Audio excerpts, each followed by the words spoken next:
5:30 on a Thursday, deep in the Caribbean, 8 U.S. ships and a nuclear submarine locked into formation. By 7 a.m., Marines aboard the USS Iwo Jima and its escorts readied helicopters for potential evacuation drills. That timetable wasn't accidental, it was a deliberate signal. But what exactly was Washington signaling? A war on smuggling or a quiet ultimatum to Maduro? One begins with what looks, on the surface, like routine patrols. A destroyer holds steady off the coast. A maritime aircraft sweeps in wide arcs above, and small speedboats scatter when radar sweeps touch them. But when nuclear submarines slide beneath fishing lanes and aircraft usually tasked with hunting subs suddenly track low and slow against tiny fast craft, you see the mismatch. What looks ordinary is actually the first layer of pressure, a watchful net drawn tight in plain sight. The key to this phase is surveillance. Nothing escalates at sea until you can see every movement everywhere all the time. Think less about scattered patrols and more about a camera grid, a seamless picture built from overlapping eyes above and below the water.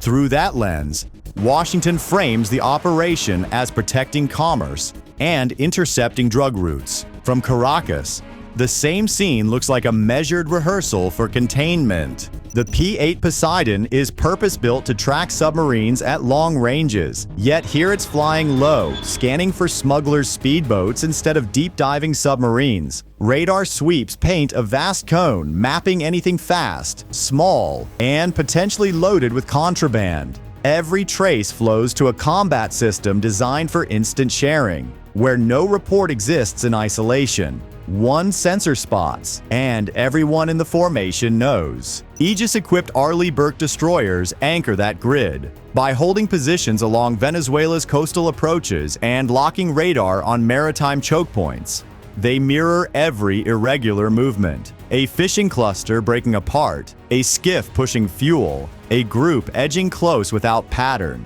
All are tracked. Their presence doesn't just watch, it signals to Caracas that blind zones don't exist. What really binds this structure is a digital weave. Link 16 is the group chat that stitches that camera grid into a live map. It fuses air, surface, and subsurface inputs into one picture, updating in real time across every ship and aircraft. For a Venezuelan patrol, there's no hope of slipping past one unit while the others miss it. The grid itself sees and remembers. And here's the effect. No noise of gunfire, no seizing of cargo yet. Only the weight that every boat, every gunship, every frigate on Maduro's side is inside real-time surveillance. That kind of certainty forces second guessing, because nothing can move unseen. Different audiences assign their own meaning. U.S. officials describe drug interdiction corridors, a fight against traffickers flowing north. Venezuela calls the same naval picture a tightening ring. Not commerce security, but the shape of a blockade being rehearsed. Parallel interpretations sharpen tension on both sides. What you're seeing is not idle. Thousands of personnel and billions in hardware don't sit still on placid circuits. This is grid pressure, control exerted through persistent eyes, signaling dominance without touching ground. And, for both capitals, the strategic value is in the message, not just in the patrol pattern. That net matters because it's the first rung of a ladder that can quickly climb. What comes when the net stops watching and starts acting? Seizure and pressure.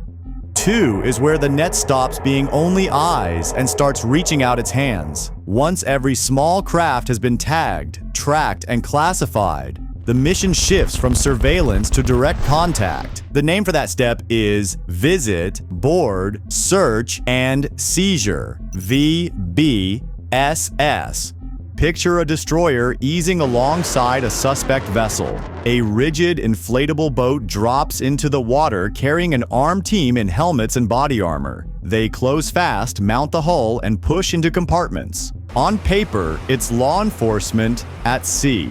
But in contested waters near Venezuela, the act resonates differently. To Caracas, each boarding is a rehearsal not for narcotics control, but for cutting off maritime lifelines. These missions draw on both destroyers and coastal combat ships. The destroyers extend the umbrella of weapons and radar that secures the space, while coastal combat ships maneuver closer to shallower waters, launching boarding teams with speed.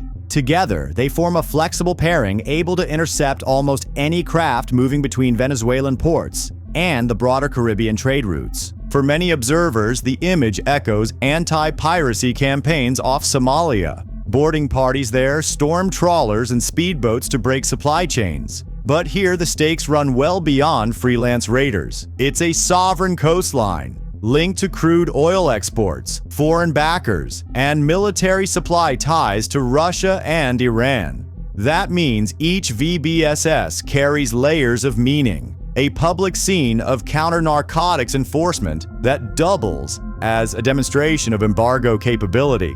Washington publicly frames these boardings as counter-narcotics operations tied to allegations about the so-called Cartel de los Soles. Whether or not every case holds up in court, the narrative supplies a legal foundation.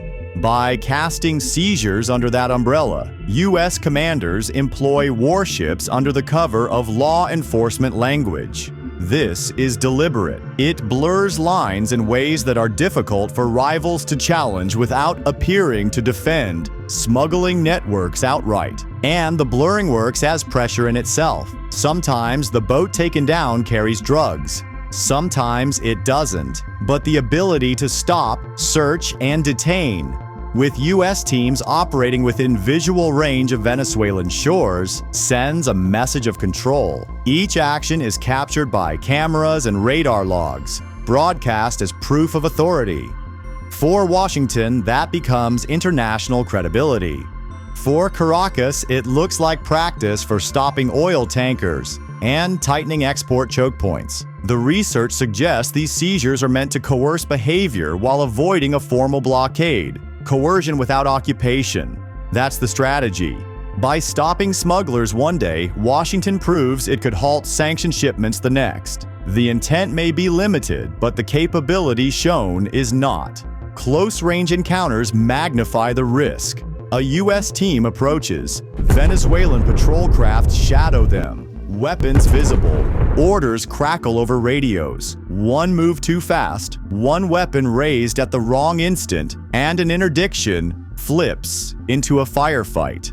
Boarding operations are surgical, but they place heavily armed teams into confined spaces where escalation hangs on seconds. For the United States, the payoff is leverage. With every seizure, Washington reinforces that it can shape what moves through these waters, all without planting a single flag on Venezuelan soil. For Maduro, that shrinking freedom at sea closes maneuvering room in the region. And that is why amphibious ships hovering offshore look ominous to Caracas, because the next rung is people, not just seizures. The amphibious shadow.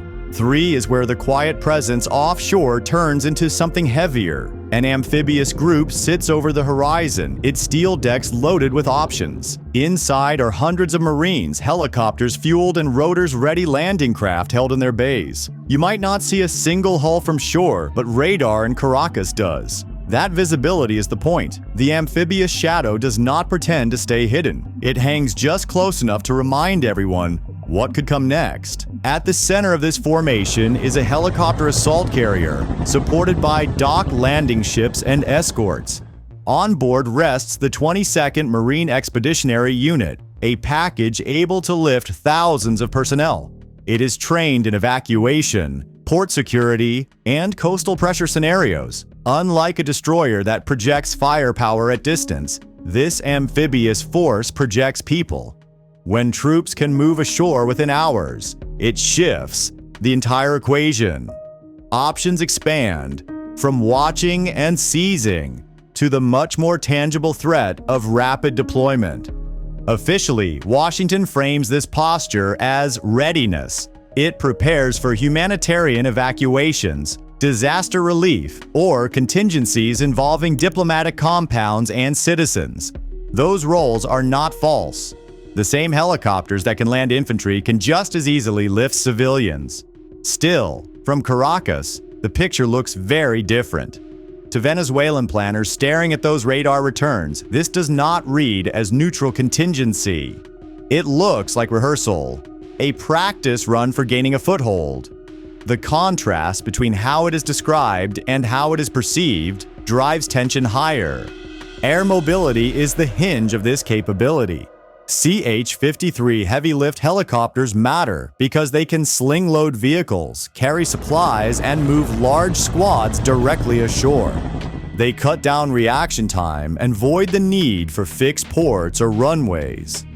Alongside them, landing craft in the well decks can push Marines and equipment straight onto beaches or tidal flats. Combined, these platforms create a seamless path from ship to shoreline and beyond. That path alone exerts pressure, even before a ramp drops. The signal works through uncertainty. No Marine has to leave the ship for the force to matter. Just their presence inside range forces Maduro's generals to plan for scenarios they may never face. Every coastline could be a potential landing site. Every airstrip a possible target zone. Command staff must spread thin, divert resources, and attempt to cover gaps. It is pressure through forced calculation, exhausting attention, and creating paranoia without firing a shot. For civilians, the effect is softer but no less real. Rumors of landing ships offshore stir fear. Training flights overhead feed speculation. Even if nothing happens, the climate inside Venezuela shifts. People brace for worst-case scenarios. Perception becomes a strategic weapon in its own right, with helicopters and Marines serving as visual proof of vulnerability.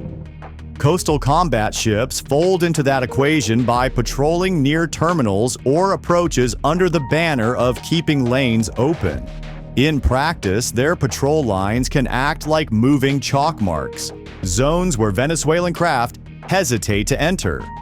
That ambiguity expands the sense of siege. The fact that smaller patrol craft seem deterred adds another layer to the message. The closer U.S. units sit, the less freedom Caracas feels at sea. That is the unique power of amphibious forces. They hold open a step in escalation that most navies cannot match. They don't just enforce or escort, they create an immediate leap, one day pulling civilians to safety, the next day signaling potential landings. More than missiles or radars, this visible power in waiting reshapes the ladder itself. But with forces this close, the risks change. Once people are afloat and within range, the margin for error shrinks. Accidents matter as much as orders. Escalation risks and political theater. 4 is where the standoff stops being only about ships and equipment and starts to depend on how both sides read each other's moves. Escalation in these waters isn't always a matter of deliberate attack. It often comes from misunderstandings layered on top of crowded patrols and political messaging. That tension is why this stage functions as political theater as much as it does military brinkmanship. When warships and aircraft patrol within sight of one another, misjudgments can ignite faster than formal orders. A sudden course change by a surface ship, a drone veering off pattern, or a radar locked longer than expected. Each can look like the prelude to fire. Electronic warfare adds more friction. Jamming, spoofing, and radar tracking may serve as signals, but on the receiving end, they cloud intent.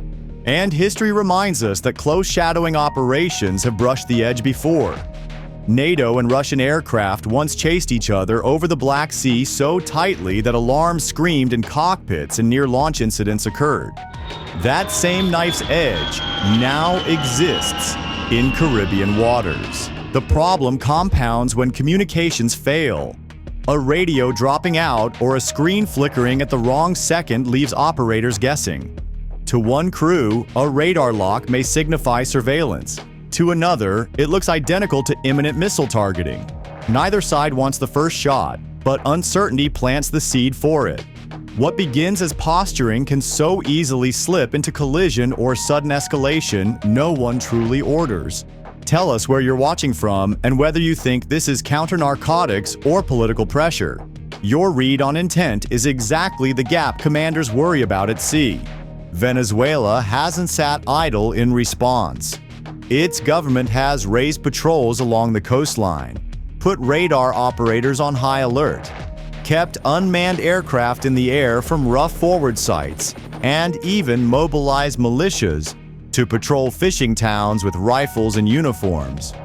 Militarily, those moves matter little. Politically, they project resolve, displaying vigilance to the domestic audience.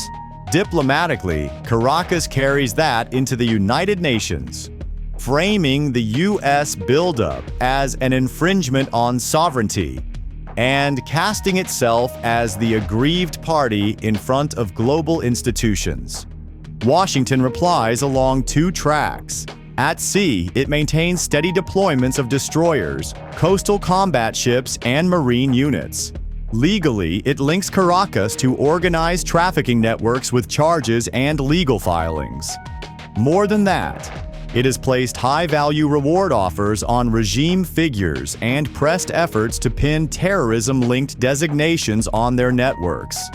Alongside ships, Washington has used legal pressure, bounties, indictments, and sanctions to leave Maduro boxed politically as well as militarily. Each tool reinforces the other. Naval patrols demonstrate reach, court filings and designations broadcast stigma. Together, they shape the international narrative of isolation and criminality. That is the dual theater. On one stage are destroyers cruising in sight of Venezuelan ports. On the other stage are lawyers and press releases describing networks as criminal cartels. Both angles are visible to the public. Both are crafted to apply pressure. Caracas interprets them not as parallel policies, but as pieces of one coordinated strategy to weaken and ultimately replace the regime. That reading locks its military on high alert and amplifies the confrontation. Regional institutions act as stabilizers in this picture. The Organization of American States and CARICOM represent the surrounding states most at risk of spillover. They may not carry heavy naval forces, but they provide forums to negotiate distance, communication rules, and at minimum, ways to prevent fishing boats, merchant ships, and warships from colliding. Regional institutions are the likely forum for creating distance and contact rules at sea. It sounds mundane, but those talks are often the only break available when pressure climbs. The larger truth is that the visible naval display carries more weight as performance than combat readiness alone. Drone passes, sonar pings, and destroyer patrols do more than secure lanes.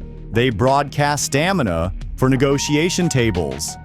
The theater is both real and symbolic. It demonstrates the will to hold ground and frames the legal arguments as part of the same posture. And the question that lingers is whether this theater builds space for dialogue, or whether it traps both sides in a static confrontation offshore. Each day, the warships remain in formation. The rungs of this ladder stack higher. The choice ahead lies between stepping into talks or climbing further into confrontation. The U.S. naval posture off Venezuela is not built for one knockout blow. It works as a ladder, each level set in sequence. Surveillance, seizures, amphibious pressure, stacked to show capability and test Maduro's resolve. Every rung adds weight without needing a single missile fired.